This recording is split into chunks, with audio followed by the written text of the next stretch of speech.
The name of each storm changes, and so does the town hit the hardest. But a slow drive through Cranford, New Jersey Thursday evening on the back of a police department Humvee reminds us of what never changes after the clouds clear and the true extent of the damage is revealed. First floor was flooded as well. The sight of homeowners like Akila Leon Soon camped out on their front steps because there's simply nowhere else to go. How high did it get at its worst? Maybe about 3 feet. 3 feet on the first floor? Yes. The remnants of Hurricane Ida wreaked havoc on this specific neighborhood, which borders the Rahway River. I would approximate over 300 to 350 rescues. Cranford Police Lieutenant Matthew Nazaro says crews began working Wednesday night. Some people have had compromises to their houses. People like Joanne Scaramuzzi, who arrived for her interview on the back of a police raft. I just wanted to get out and I didn't want to look at the water anymore. First time this happened to you? Actually, it's my 4th flood here. Are you serious? Yeah, we like living here, so you just do it. This is Matthew Grazel's 5th flood. He does not have flood insurance. Literally from when it hit to when I gave up, it was less than an hour. I've been here since '87, so it's not unexpected. It's never what you want to see, but this one hurt. This it just. Why did this one hurt more than the others? I think because of the track of the storm. For some reason, it just turned and came right at us. And, unlike Did that Irene, mean that you didn't have as much time to prepare as you would have liked? Yeah. I lost everything in the basement. The next big hurdle, filing an insurance claim. The process can be daunting. The objective for the insurance company is to try to marginalize the overall outcome and payment. Public insurance adjuster Rick Tutwiler, whose company advocates for the policyholder during the claims process, says these initial conversations with insurance companies are critical. Most people are unaware that the policy requires the policyholder to prove their claim. We turn now to the latest on the recovery efforts in Louisiana, where many people still have no power after Hurricane Ida. And roughly 760,000 people are either without water or being advised to boil water. Long lines are forming in the sweltering heat for critical supplies like food and gasoline. Rescuers are still trying to make contact with people who have not been found. Guys, alligators were displaced in this area, and so you need to be careful that you don't run across one.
flash flooding siege in the Northeast. States of emergency in New York, New Jersey, and Pennsylvania. Multiple deaths reported as the remnants of Ida merged with the front to produce chaos. For the first time in recorded history, the National Weather Service issuing a flash flood emergency for all 5 boroughs of New York City. More than 7 inches of rain in just a few hours. The Western Hemisphere's busiest subway system shut down. Waterfalls pouring down station stairs, trains pulling in to find platforms submerged. People wading through waist-high water, above ground stranded cars, and water rescues everywhere. FDNY members rescuing someone who has been trapped in that Jeep for now well over an hour. Our New York station, WABC, right there, as a man was finally brought to safety. And in Queens, a partial building collapse, at least 2 people killed. And at Newark Airport in New Jersey, the wettest day ever recorded. Flooding taking over baggage claim terminals, hundreds of flights canceled. Passaic, New Jersey Mayor Hector Lora pleading during the storm for people to stay inside. We have too many areas where the flooding has gotten so bad that cars are stuck and we have bodies underwater. We are now retrieving bodies. The same system torturing southern New Jersey and Pennsylvania earlier in the evening with at least 6 tornadoes. Look at that tornado! Nearly 25 homes in Mullica Hill, a total loss. Others shredded. See branches start to get carried by the wind past my house. The chair on our front porch got flipped, and it was nuts. In Horsham, Pennsylvania, the storm uprooting trees, tipping semis, and in Allegheny County, 41 people, mostly students, in this bus rescued. Experts attributing the frequency of these extreme rainfall events to human-caused climate change. The fact that the water's all gone shows how quickly it comes and it goes. We have footage coming in now live from Connecticut, where the water is still there and rescues are underway. How dangerous is a situation like this, particularly when we had this combination last night of the tornado warnings and the flash flood warnings? Right. So we've got a flash flood emergency was issued. A flash flood emergency is different than just the regular flash flood warning, which, by the way, is deadly enough, right? I always say when there's a flash flood warning, don't go in your car. More than half the deaths in flash flooding happen in vehicles. So a flash flood emergency was what made this unique. And unique because the National Weather Service in New York issued it for the 5 boroughs of New York for the first time. Issued for exceedingly rare situations, severe threat to human life, just like we saw last night with catastrophic damage. The most unfortunate part as we see that rainfall of more than 8 inches across this large swath, 3 to 5 inch per hour rainfall rates. The part that bothers me the most is we've been talking about Ida's remnants hitting this front, causing severe flash flooding for days. In the last 24 hours, the warnings were there. The communication, obviously, did not get through. And that's the part we need to work on top of sustainability and finding a way to live in a new climate reality with extremes. We're looking at footage now from Philadelphia. You can just see the tops of cars. These cars are completely submerged in water there. How long, Ginger, do you think it's going to take for not only the Northeast, but the country to recover from Ida's damage from the Gulf Coast all the way up? Well, the video that you were just seeing is the Schuylkill River in Philadelphia. The mayor there asking people who live in flood zones to stay in place because the rain's been gone for hours, but the river has been rising. It should crest any moment. It is going to crest close to record stage. They are seeing significant flooding even after the water pulls away. So we Look at that tornado! Early this evening, this monster tornado dropped out of the South Jersey sky, spotted by motorists from multiple angles, a sight rarely, if ever, seen in New Jersey, which is used to short, low-level tornadoes from time to time. And then it moved on to Mullica Hill, tearing through this neighborhood. This was not a shingles and trees tornado. It was a Kansas tornado, ripping homes to shreds. Just heard everything there, like the roof, everything collapsing, so we all jumped under the steps. And it appears like the tornado came right through here. Mullica Hill appears to have been the start of a long journey north towards central Jersey. Reports of scattered damage and a path aimed toward New Brunswick. But this is where the worst damage appeared to be tonight.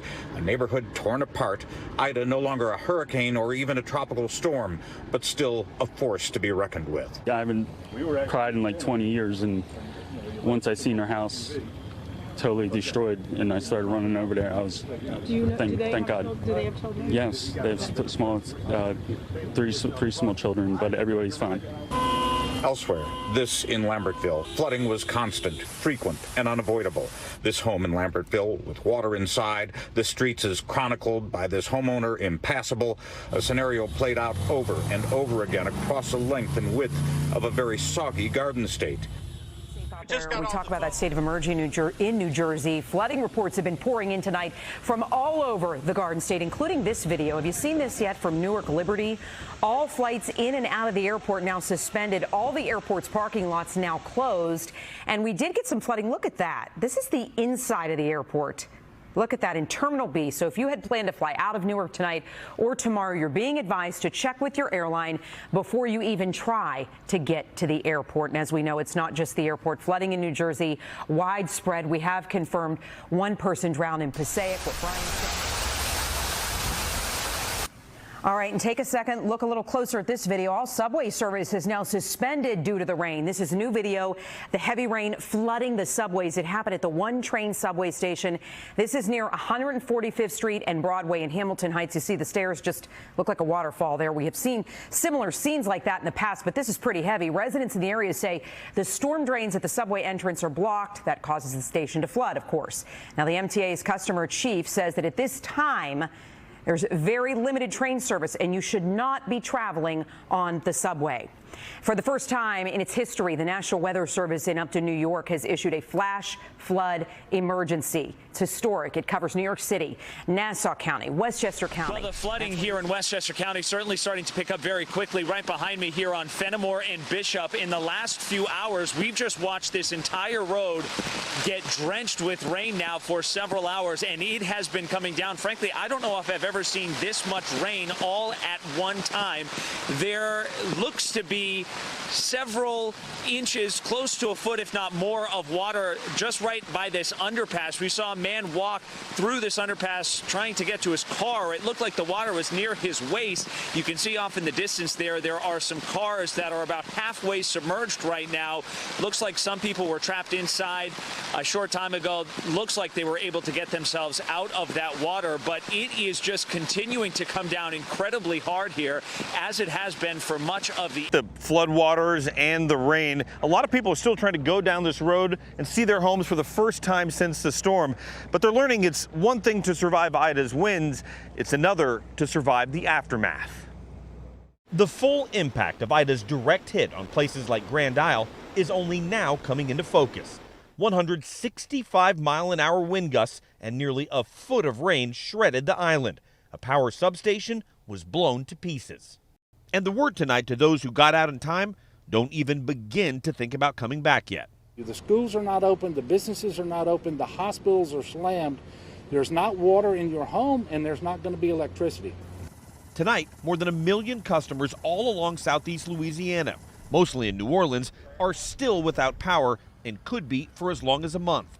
In southern Mississippi, Ida left nearly 60,000 customers in the dark. It will take days to assess the full damage to power transmission lines, far longer to make repairs. I was in the line an hour, and we only moved 10 feet. In New Orleans, lines for gas stretched over a mile as frustrated residents waited 5 hours to fill up. It's rough. Everybody's fighting over gas. Already stretched thin by the pandemic, 11 hospitals were forced to evacuate patients during the storm. One remains closed. 51 others are operating on generators. All this as the heat index today was expected to hit 105. Some days you live in the water, some days the water lives on you. And unfortunately, this is a situation where the water's living on them. In hard-hit Jefferson Parish, a community already accustomed to flooding, water lines, power lines, and sewer lines all need repair. The people who evacuated their homes still can't come back and assess the damage, like this fallen tree or a few feet of standing water. Many of the roads here are only accessible by boat or lifted pickup truck. So far, aid is slow to come, but individual groups are handing out food and water. Jose Carrillo and his family loaded plastic bags filled with their belongings onto a metal boat. With no family to take them in, they rode out Ida. But now, the high water and high temperatures are sending them in search of higher ground. Jose and his family can go to New Orleans to try to find supplies at markets and gas stations that are starting to open up, but there are no shelters open in New Orleans. For shelter, they're going to have to go across the state. There are 30 of them that are open that are already housing nearly 2,000 people. It's the time right now. We continue to follow some breaking news out of Montgomery County this morning, where 2 people were unaccounted for after overnight storms flooded an apartment building, and it's not the only building. Not officially released, but we understand one body has been found here in the floodwaters at Rock Creek Woods apartment community. This is off Twin Brook Parkway in Rockville. And take a look behind me. You still see there is quite a bit of standing water here still, muddy water. And that's where the body was found earlier. If you come in, and the guy's about to walk around the building, you can see that he just got out of view there. But there have been people in the water here looking for a drain to drain this water, and in that process, we understand a man was found dead in the water. We had been told earlier by Montgomery County Fire and Rescue that 2 people were unaccounted for in these floodwaters. And to show you how high it got, look at the side of the wall here. I don't know if you can see on TV as well as I can with my eye, but the stain on the brick there shows how high this water was, including over these ground floor apartment windows. And experiencing that overnight was Rosa Walters. She lives on the other end of the building. Rosa, you've told me before going on what that was like. Tell me about that ordeal for you overnight. Oh my God. I feel I'm gonna die that time. The water's all the way here. Me and my daughter just waiting for somebody come and rescue us. And we lost everything, but thank God we're still alive. That's the most important. And so the firefighters broke the window, and that's how we come out. And they bring this with life support and like a life vest was put on you? Yes, because the water is so high. And my daughter too, and my granddaughter. But thank God we're alive. We lost everything. So you don't even have your purse, car keys? That's nothing. These are friends' clothes that they've given you. You were soaking clothes, wet. Yes. And you say that you were able. They kind of carried you out, but your daughter got into one of the boats. Is that right? Yeah, they took her in a boat because that's how they rescued the other people. Through these waters here. Oh my goodness. Look, I mean, the water almost just a little to breathe, you know. Well, Rosa, we're glad you're okay. Sorry, very sorry, but thank you for sharing that with us. Yes, All thank right? you. Thank you, Rosa. And this is one place, guys, and it's still lingering here.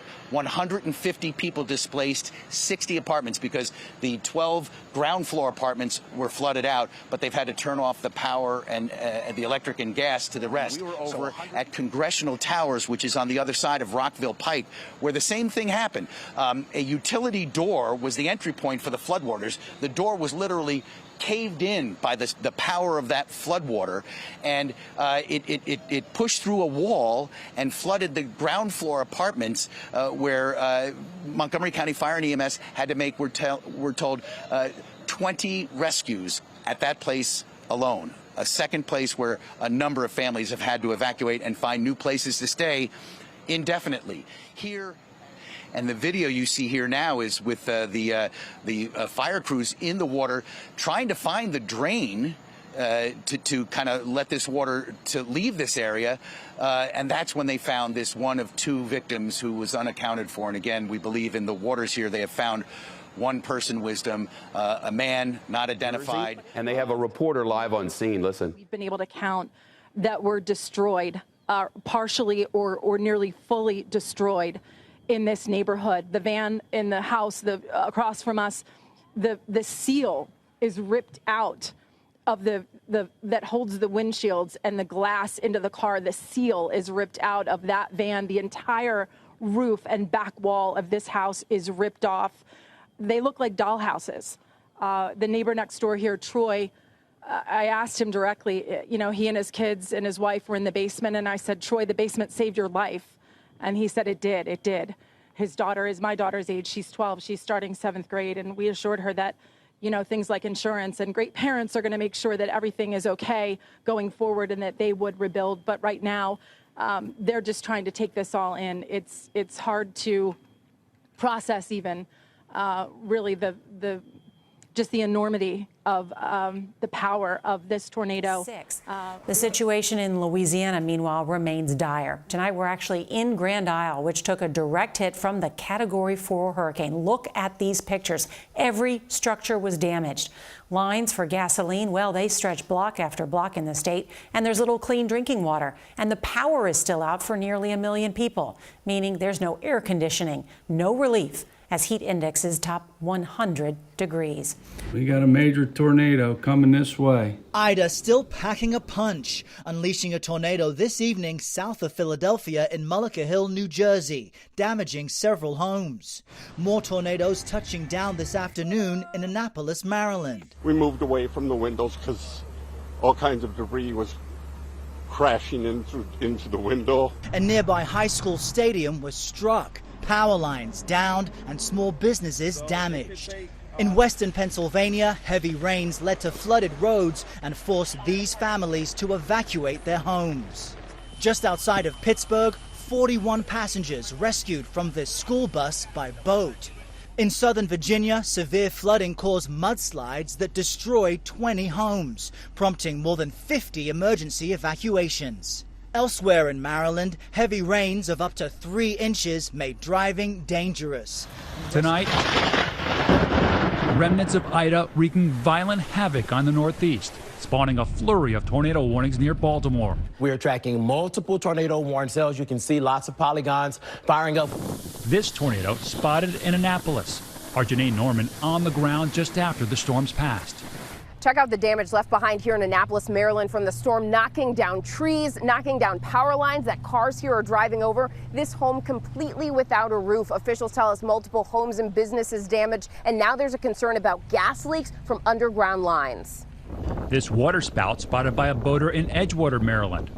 The National Weather Service issuing an extremely rare high-risk alert for flash flooding, up to 8 inches in spots. This after powerful storms rocking the Washington, D.C. area overnight. Just before 4 a.m. in Rockville, Maryland, floodwaters overtaking this apartment complex. Families racing to get out. Like the whole living room was flooded. It was literally rushing to our rooms. Rescuers helping dozens to safety. Tragically, one person killed and another unaccounted for. Some 150 residents now displaced. And near Pittsburgh this morning, first responders in boats pulling kids off this school bus. Flooding hit so quickly. Dozens of cars were trapped on the Bronx River Parkway as the water rose. Video shows at least one person climbing out of a car window trying to escape the floodwaters in sound view. Others decided to stay in their cars and wait for help. But with flooding hitting the entire city, help was tied up and not able to get there quickly. I see the car start floating, you know. The car just started floating and shut off. I got to come through the window and jump out. The water reached me like up here. That's how deep it is. Waist high. Still some flooding in parts of the Bronx.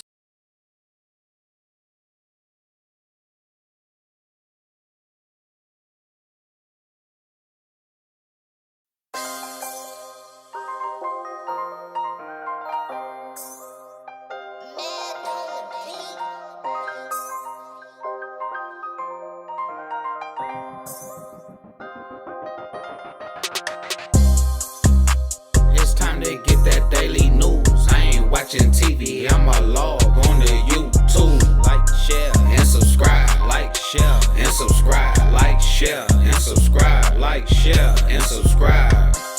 Talking about that raw, uncut news. You a fool, you believe that mainstream and local news. Like, share, and subscribe. Like, share, and subscribe. Like, share, and subscribe. Like, share, and subscribe. And 411, keep the 411. On a sensitive subject, keep it 100, don't bite no tongue. If you cannot take the truth, then this is finna hurt. Who's to say if it's a round or a flat earth? Stick to the facts, what's some feelings? I don't do no capping. Read that paper, seen that news, now you know what happened. Playing a pretty picnic, but they control that weather. Same crisis actors, like we don't know no better. Thing about the truth always come to the light. Problem is too many, all bark, no bite. Like muscle, no might. I don't know what happened to him, but I know the way they said, Somebody that ain't right. It's time to get that daily news. I ain't watching TV, I'ma log on to YouTube. Like, share, and subscribe. Like, share, and subscribe. Like, share, and subscribe. Like, share, and subscribe.